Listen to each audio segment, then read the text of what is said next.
ফলত সায়নী ঘোষ সহ তৃণমূলের যারা আছেন যে কেউ যে কোনো দিন বিজেপিতে ঢুকে যেতে পারেন, আর বিজেপিতে যারা আছেন যে কেউ যে কোনো দিন তৃণমূলে ঢুকে যেতে পারেন। গোডাউন একটাই, শোরুম দুটো আলাদা।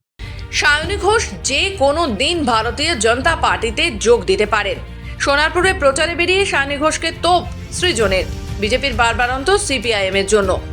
সোনারপুরে প্রচারে বেরিয়ে সিপিআইএমকে শুক্রবার বিকেলে তোপ যাদবপুর কেন্দ্রের তৃণমূল কংগ্রেস প্রার্থী সায়নী ঘোষের। শনিবার সকালে রাজপুর সোনারপুর পুরসভার 32 নম্বর ওয়ার্ডে প্রচারে বেরিয়ে তৃণমূলকে পাল্টা তোপ যাদবপুর কেন্দ্রের বামস প্রার্থী সৃজন ভট্টাচার্য। সৃজনের বক্তব্য, অর্জুন সিং, মুকুল রায়, রাজীব বন্দ্যোপাধ্যায়, সব্যসাচী, বাবুল সুপ্রিয়, এদের দেখলেই ছবিটা পরিষ্কার হয়ে যাবে। বিজেপির যে কেউ যে কোনো দিন তৃণমূলে চলে আসতে পারে। দুই দলকে কটাক্ষ করে তার বক্তব্য, গোডাউন একটাই কিন্তু শোরুম দুটো আলাদা। দলীয় কর্মী সমর্থকদের নিয়ে 32 নম্বর ওয়ার্ডের বিভিন্ন জায়গায় পরিক্রমা করেন তিনি। প্রচারে বেরিয়ে 32 নম্বর ওয়ার্ডের পৌরপিতা বরুণ সরকারের সঙ্গে ও সৌজন্য সাক্ষাৎ করেন তিনি। রাজীব, মুকুল, সব্যসাচী, অর্জুন সিং, বাবুল সুপ্রিয়, যারা যারা এক সময় বিজেপিকে কখনো পেয়ার হয়ে বলতো, তারা তৃণমূলকে হামতুম বলে এখন।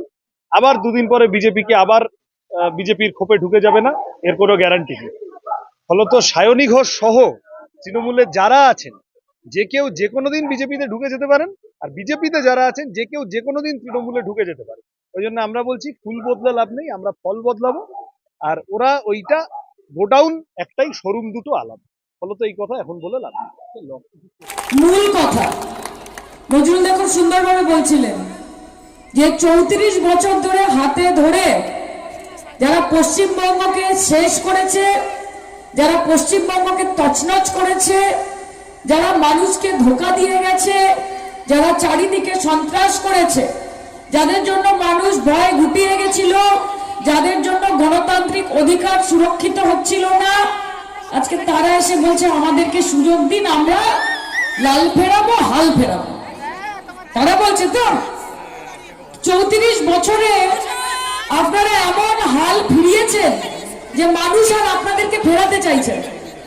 বিগত 10 বছর সিপিএম এমন ভাবে গর্তে ঢুকে গেছে যে বিজেপিকে তারা রাস্তা করে দিয়েছে। আপনারা বলুন, 34 বছর সংগঠন এবং সরকারে থাকার পর 10 বছর সিপিএম কোথায় ছিল যে বিজেপি নামক একটি অপদার্থ পার্টি এখানে ঢুকতে পেরেছে?